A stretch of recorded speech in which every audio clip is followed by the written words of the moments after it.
नमस्कार दोस्तों, आखिरी वीडियो है ये chapter 11 NCERT class chapter 9 NCERT class 11th economics की किताब पे। यहाँ पे हम लोग बात करेंगे सस्टेनेबल डेवलपमेंट के बारे में। हमने अब तक देखा कि एनवायरनमेंट और इकोनॉमी कहीं ना कहीं एक दूसरे के ऊपर इंटरडिपेंडेंट है और एक दूसरे की ज़रूरत है।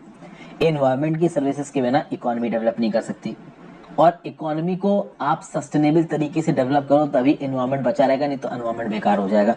एनवायरनमेंट बेकार हो गया तो फिर बचेगा ही क्या, जब ह्यूमन लाइफ ही नहीं बचेगी। समझ गए?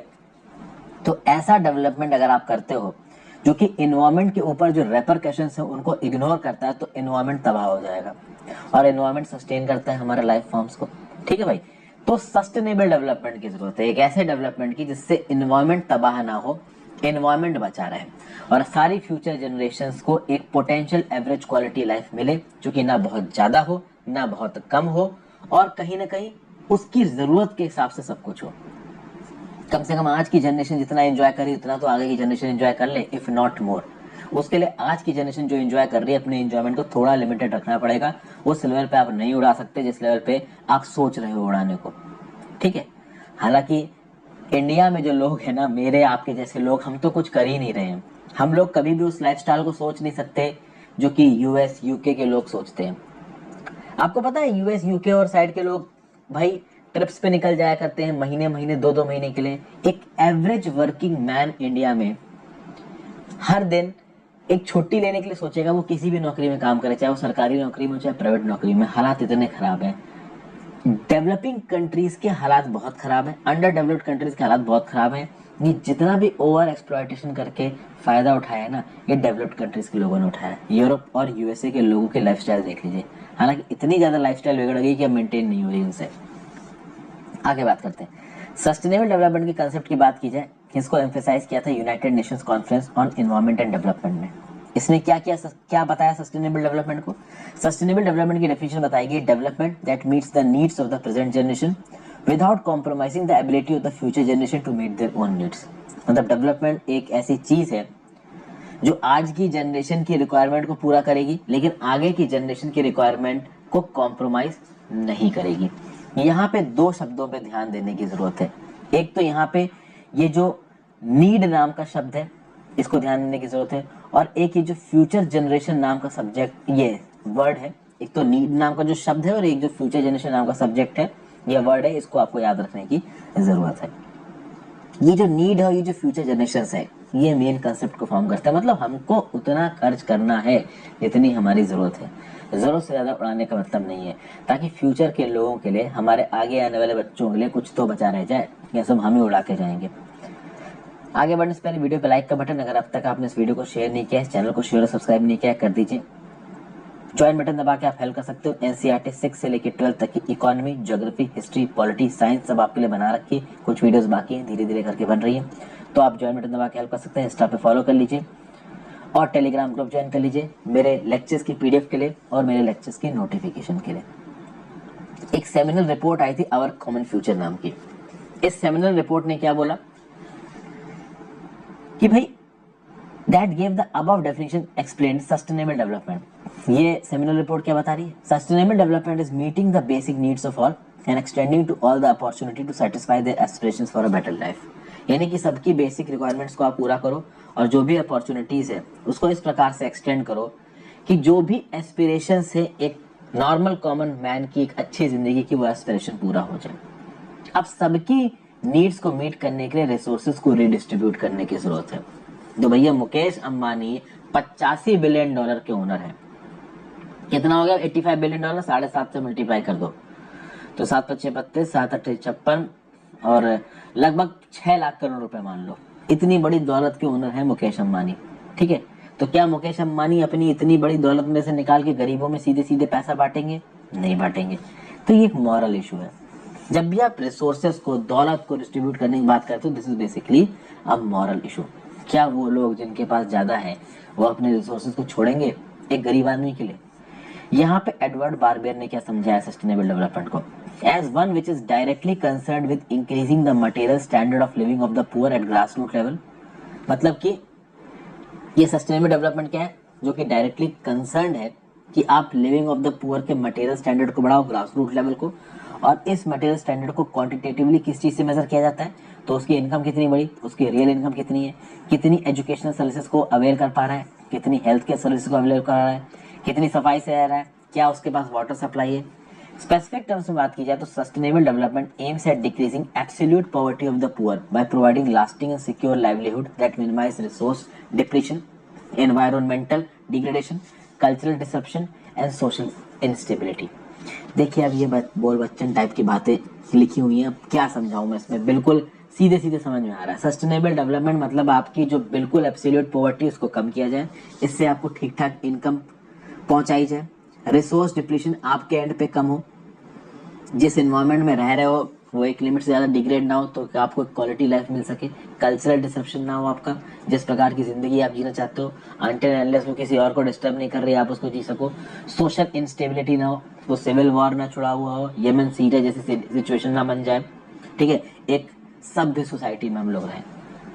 तो sustainable development in the sense development that meets the basic need, ठीक है, बेसिक नीड की जरूरत पूरा करे, खासकर जो गरीब लॉट है उसकी बेसिक नीड्स को, तो उसको ठीक ठाक एम्प्लॉयमेंट, खाना, energy resources, water, housing, growth of agriculture, manufacturing, power और सर्विसेज उसको मिल जाए।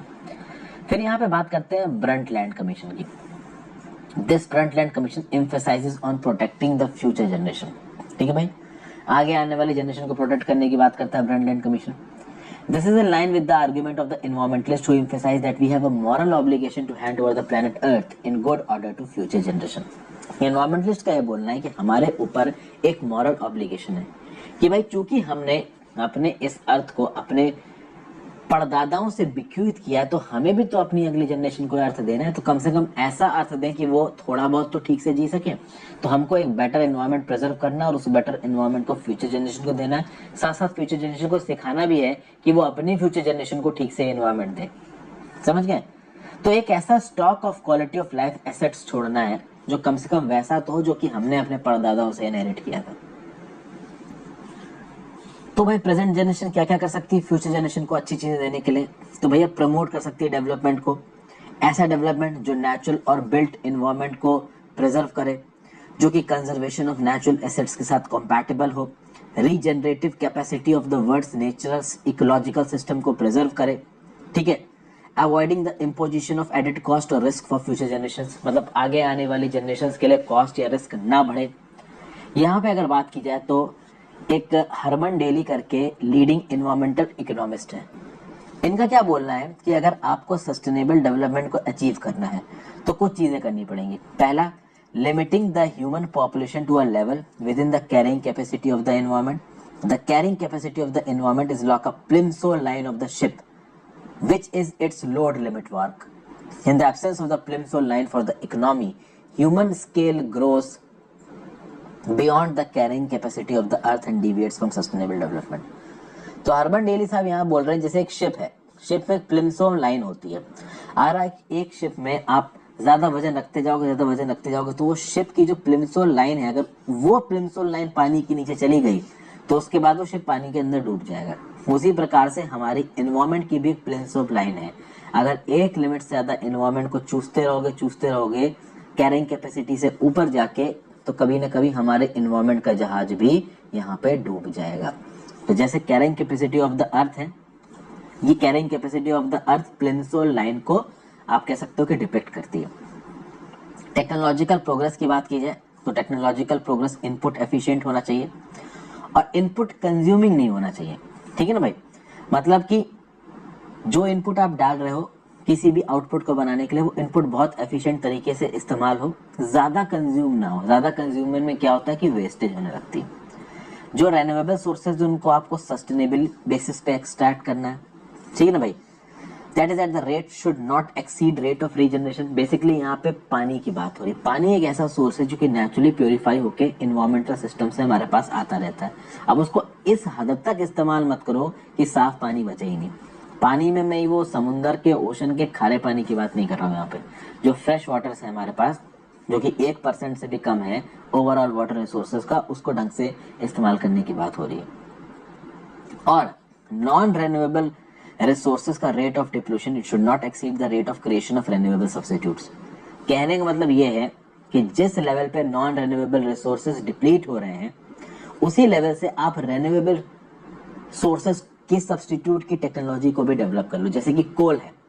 अब कोल अगर हमारी जनरेशन ही पूरा इस्तेमाल कर लेगी तो अगली जनरेशन के लिए कोई बचेगा नहीं।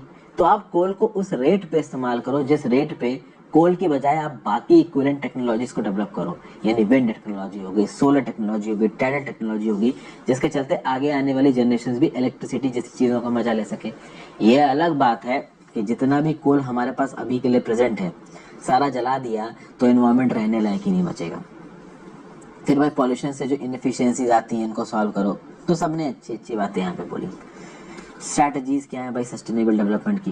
पहली strategy, use of non conventional sources of energy. आपको पता है कि इंडिया थर्मल और हाइड्रो पावर प्लांट से बहुत हद तक डिपेंडेंट है। इनके एडवर्स इन्वायरमेंटल इम्पैक्ट्स होते हैं, ये भी हमको पता है। थर्मल पावर प्लांट्स बल्क में कार्बन डाइऑक्साइड रिलीज करते हैं। कार्बन डाइऑक्साइड एक ग्रीन हाउस गैस है। कोल जब जलता है उससे फ्लाई ऐश निकलता है। इस फ्लाई ऐश को स्लरी में प्रॉपर तरीके से कन्वर्ट करके सीमेंट या ब्रिक मेकिंग में इस्तेमाल नहीं किया तो इन्वायरमेंट में नुकसान ही पहुंचाएगी। बहती बहती वाटर में पहुंच जाएगी, वाटर को पॉल्यूट करेगी, लैंड और इन्वायरमेंट के दूसरे कंपोनेंट्स को पॉल्यूट करेगी। तो थर्मल पावर प्लांट के नुकसान तो बतेरे हैं। हाइड्रो इलेक्ट्रिक पावर प्रोजेक्ट्स की बात की जाए तो हाइड्रो इलेक्ट्रिक पावर प्रोजेक्ट्स पूरी की पूरी जमीन, पूरे के पूरे फॉरेस्ट को डुबा देते हैं, नेचुरल फ्लो ऑफ वाटर को तोड़ देते हैं। विंड पावर और सोलर रेस की बात की जाए तो wind power, solar rays conventional energy के अच्छे एग्जाम्पल है, ठीक है ना भाई। लेकिन अगर आप बात करो cleaner and greener energy sources but are yet been explored on a large scale, अभी भी अगर आप बात करो तो सोलर पावर, विंड पावर के उतना पोटेंशियल नहीं आया है जिस पोटेंशियल पे हम लोग थर्मल पावर और हाइड्रो पावर जैसे पावर से बिजली पैदा कर रहे हैं, ठीक है ना भाई। इसीलिए जरूरी है कि सोलर पावर जैसे टेक्नोलॉजीज में ज्यादा इन्वेस्ट किया जाए। फिर बात करते हैं importance of liquefied petroleum gas and gobar gas in rural areas.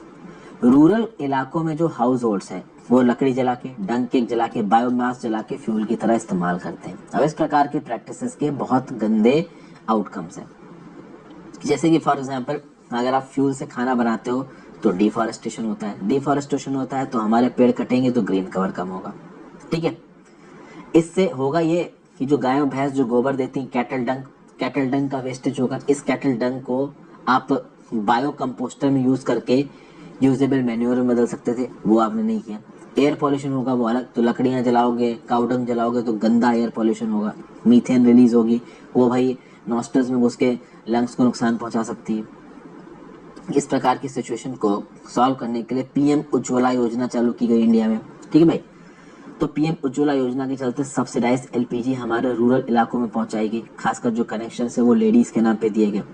फिर गांव में बहुत सारे गोबर गैस प्लांट्स बनाए जा रहे हैं। गोबर गैस प्लांट्स के लिए आसानी से लोन और सब्सिडी अवेलेबल है।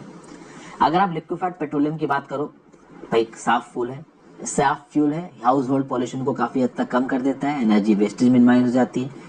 गोबर गैस की बात करो तो गोबर गैस में कैटल डंग डाला जाता है, तो गाय भैंस बकरी का गोबर आप उसमें डाल दो, उससे गैस प्रोड्यूस होगी, उसको भी फ्यूल की इस्तेमाल किया जा सकता है। जो स्लरी प्रोड्यूस होती है उसको एक ऑर्गेनिक फर्टिलाइजर और सॉइल कंडीशनर, मतलब सॉइल की कंडीशन सुधारने वाले एक इनपुट की तरह उसको इस्तेमाल किया जा सकता है। सीएनजी इन अर्बन एरियाज की बात करते हैं। अब दिल्ली में भाई कंप्रेस्ड नेचुरल गैस का इस्तेमाल बहुत जोरों शोरों से किया जाता है as a fuel in public transport system. इसकी वजह से ऐसा बोला गया कि दिल्ली में एयर पॉल्यूशन कम हो गया, दिल्ली की हवा थोड़ी साफ हो गई। देखिए थोड़ा एयर पॉल्यूशन तो कम हुआ है बट दिल्ली की हवा साफ नहीं हुई है। दिल्ली की हवा के हालात बहुत खराब है और उसकी दूसरी वजह है, ये बात सही है कि बसों में, पब्लिक ट्रांसपोर्ट सिस्टम में सीएनजी इस्तेमाल करने की वजह से पॉल्यूशन थोड़ा तो देखिए कम हुआ है, ये तो मानना पड़ेगा। आगे बात की जाए तो विंड पावर की बात करते हैं। देखिए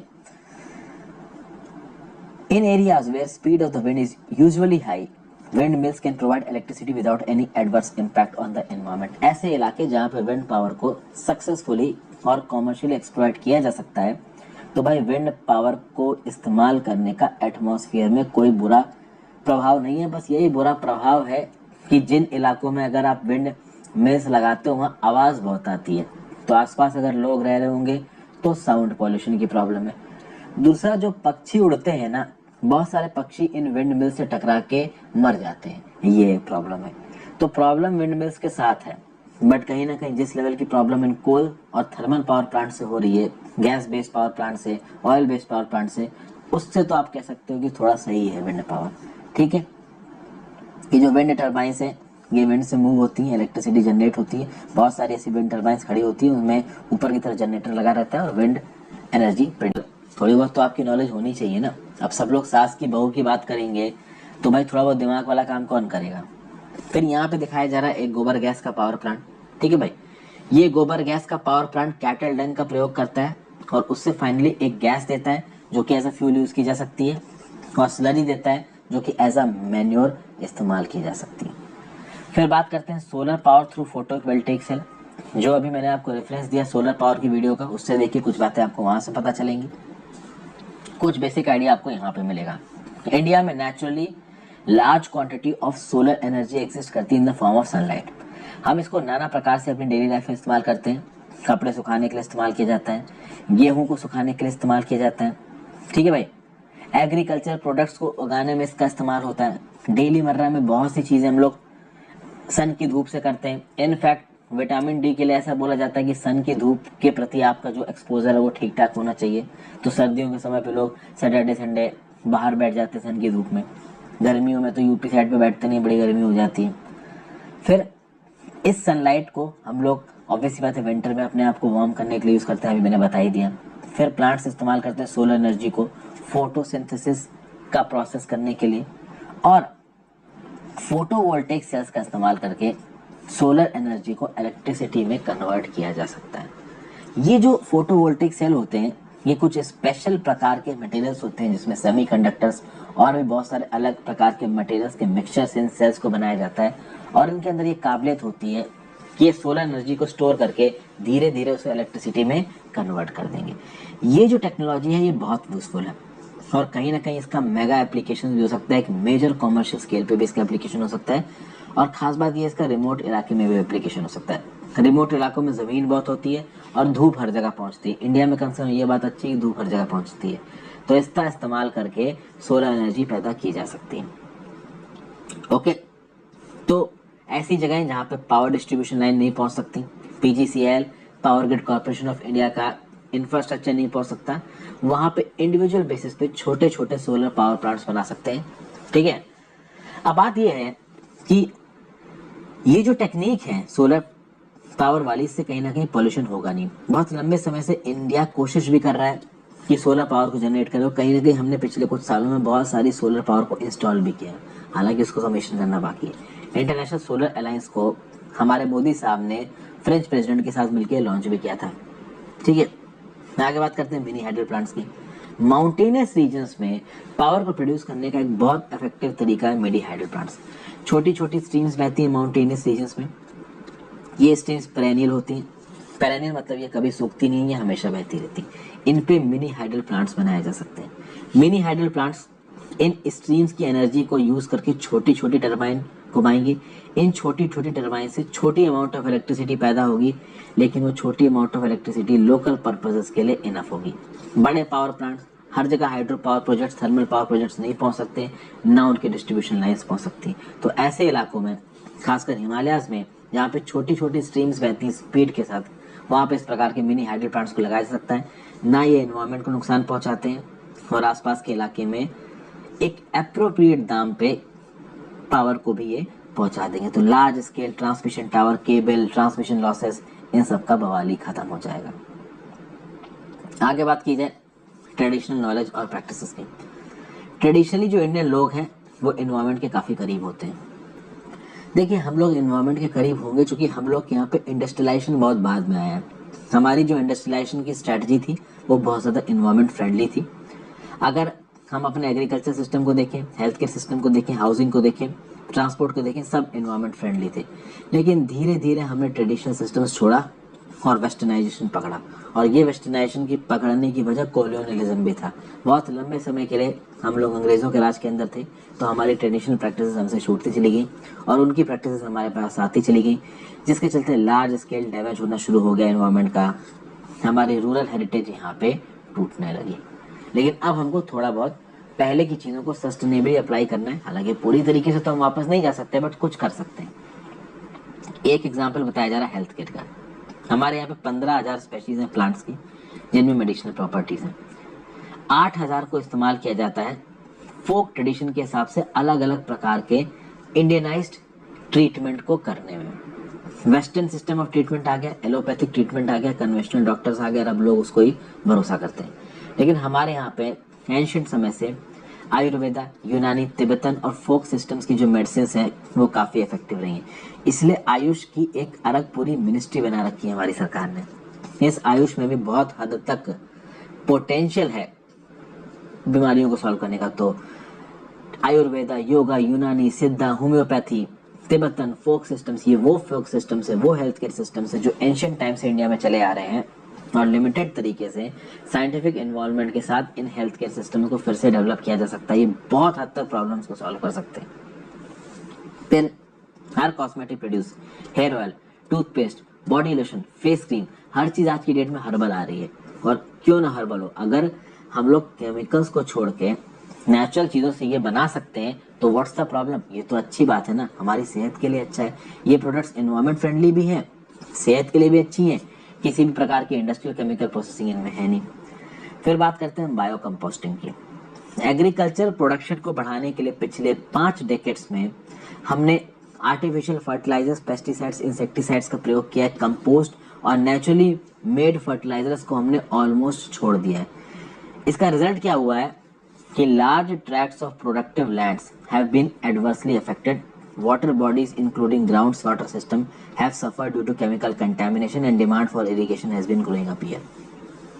तो भाई गंदे फर्टिलाइजर्स को यूज करने के चक्कर में सॉइल क्वालिटी तो खराब हुई है। वो जो केमिकल्स थे, फर्टिलाइजर्स थे, वो सॉइल के थ्रू लीच होते हुए ग्राउंड वाटर में पहुंच गए। आज की डेट में देखिए तो ग्राउंड वाटर में एक्सेसिव नाइट्रेट्स मिलते हैं, एक्सेसिव कैडमियम मिलता है, आर्सेनिक का पॉल्यूशन हो गया ग्राउंड वाटर में। इस प्रकार की न्यूज़ें आती रहती हैं। मैं आपके साथ एडोरस और करंट अफेयर्स में अक्सर का डिस्कस भी करता हूँ, मैंने एनवायरमेंट की सीरीज में भी डिस्कस किया है। तो भाई केमिकल कंटामिनेशन, इससे लड़ने की जरूरत है। और लड़ने का इफेक्टिव तरीका क्या है कि भाई ज़्यादा से ज़्यादा कंपोस्ट चीज़ों को इस्तेमाल करें, ठीक है ना। बायो, ये जो गोबर गैस वाले प्लांट है, इसके थ्रू आए हुए स्लरी को इस्तेमाल करें। आर्टिफिशियल फर्टिलाइजर्स को, केमिकल्स को, पेस्टिसाइड्स को इस्तेमाल करने की जरूरत है नहीं, ठीक है।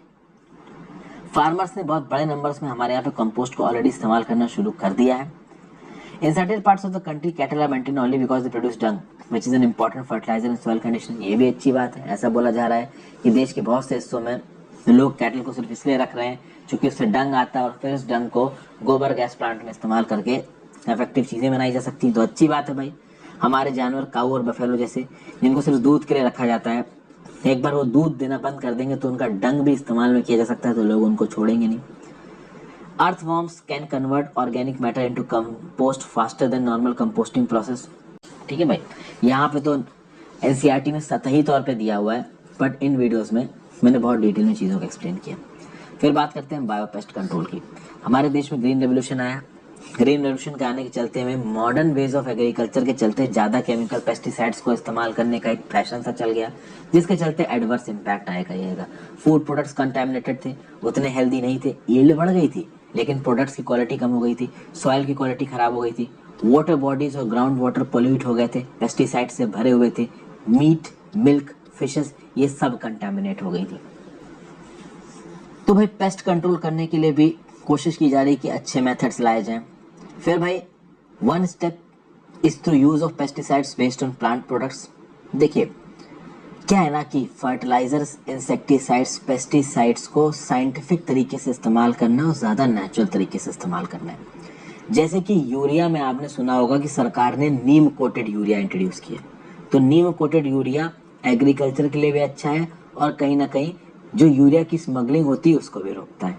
इसमें नीम ट्रीज ने काफ़ी इंपॉर्टेंट रोल प्ले किया है। क्या हुआ है कि जो पेस्ट कंट्रोलिंग केमिकल्स है ना, ठीक है, उनको आइसोलेट किया गया है नीम से और फिर उन्हें यूज किया जा रहा है। तो बेसिकली जितने भी अलग अलग प्रकार के फर्टिलाइजर्स हैं, इंसेक्टिसाइड्स हैं, पेस्टिसाइड्स, उसमें कहीं ना कहीं नीम का प्रयोग किया जा रहा है और उसमें बहुत तगड़ी साइंस है, उसमें इन्वॉल्व होने की आपको जरूरत नहीं है। तो ये तो हो गया भाई फर्टिलाइजर पेस्टिसाइड वाली बात, नीम कोटेड यूरिया याद रखिएगा। मिक्स्ड क्रॉपिंग और अलग अलग क्रॉप्स को कंसेक्यूटिव ईयर्स में ग्रो करना। जैसे मिक्स्ड क्रॉपिंग में क्या होता है कि आपने दो अलग अलग पोटैटो और धनिया साथ में उगा दी, तो दो अलग अलग सब्जियां, दो अलग अलग धान आप एक साथ उगा रहे हो, तो basically this is mixed cropping. एक ही तरीके की चीज उगा रहे हो एक पेस्ट अटैक हुआ पूरी क्रॉप उड़ जाएगी। अलग अलग प्रकार की क्रॉप्स हैं तो रेजिलियंस ज़्यादा होगा। फिर कंसेक्यूटिव ईयर्स में अलग अलग क्रॉप्स उगानी चाहिए, ये तो मैंने आपको पहले ही बताया। फिर भाई अवेयरनेस फैलानी चाहिए उन एनिमल्स के बारे में, उन बर्ड्स के बारे में जो कि पेस्ट को कंट्रोल कर सकते हैं। स्नेक एक ऐसा जानवर है जो कि रैट्स, माइस और पेस्ट को खाता है, तो that is good for agriculture. But अब एक एग्रीकल्चरल फार्मर अपने जमीन में स्नेक तो नहीं छोड़ सकता फॉर ऑब्वियस रीजंस, ठीक है ना भाई। तो लार्ज वैरायटीज ऑफ बर्ड्स भी होते हैं, जैसे आउल्स, पीकॉक्स, ये वर्मिन और पेस्ट पे फीड करते हैं, तो इनको जरूर इंट्रोड्यूस किया जा सकता है, ठीक है। अगर ये ड्वेल करते हैं एग्रीकल्चर इलाकों में तो बहुत सारे पेस्ट और इंसेक्ट्स को तो ये वैसे एलिमिनेट कर देंगे, लेजर्ड्स भी ये कर सकते हैं और कहीं ना कहीं ये क्रॉप्स को कम नुकसान पहुंचाएंगे। सस्टेनेबल डेवलपमेंट आज की डेट में बहुत इंपॉर्टेंट टर्म बन गया। कहीं ना कहीं डेवलपमेंट थिंकिंग में सस्टेनेबल डेवलपमेंट एक रेवोल्यूशन की तरह है। इसको अलग अलग लोग, अलग अलग देश, अलग अलग पॉलिसी मेकर्स अलग अलग प्रकार से आप कह सकते हो इंटरप्रेट करते हैं। कंक्लूजन करा जाए तो देखिए, इकोनॉमिक डेवलपमेंट किसकी बात करता है? Production of goods and services to meet the needs of a rising population. अगर सिर्फ इकोनॉमिक डेवलपमेंट पे ध्यान देंगे तो आप अपने इन्वायरमेंट, अपने रिसोर्सेज को खींचते ही चले जाएंगे, कुछ भी नहीं बचेगा आगे की जनरेशंस के लिए। In initial stages of development the demand for environmental resources was less than that of supply. Obviously बात है, पहले आबादी कम थी, डिमांड कम थी नेचुरल रिसोर्सेज की। नेचुरल रिसोर्सेज बहुत तादाद में अवेलेबल थे, यूज करने वाले लोग कम थे। आबादी बढ़ी, डिमांड बढ़ी, एनवायरमेंटल रिसोर्सेज के ऊपर प्रेशर बढ़ा, उनका ओवर यूज हुआ, उनका मिस यूज हुआ। Sustainable development aims eight promoting the kind of development that minimises environmental problems. मतलब अभी की प्रेजेंट जनरेशन का ध्यान रखते हुए, आगे की फ्यूचर जनरेशन की रिक्वायरमेंट को इग्नोर ना करते हुए जो डेवलपमेंट आप करते हो उसको सस्टेनेबल डेवलपमेंट कहा जाता है। तो यही सारी बातें हैं, बोल बच्चन टाइप की बातें हैं। मुझे पता है जो लोग एडिटोरियल डिस्कशंस देख रहे होंगे, करंट अफेयर्स देख रहे होंगे, वहाँ पे हम लोग बहुत एडवांस लेवल की बात करते हैं और ये बहुत बेसिक लेवल की बात है, बट कोर्स खत्म करना है तो कर रहे हैं। Thank you for watching friends, have a great day. Video को लाइक किए बिना मत जाना।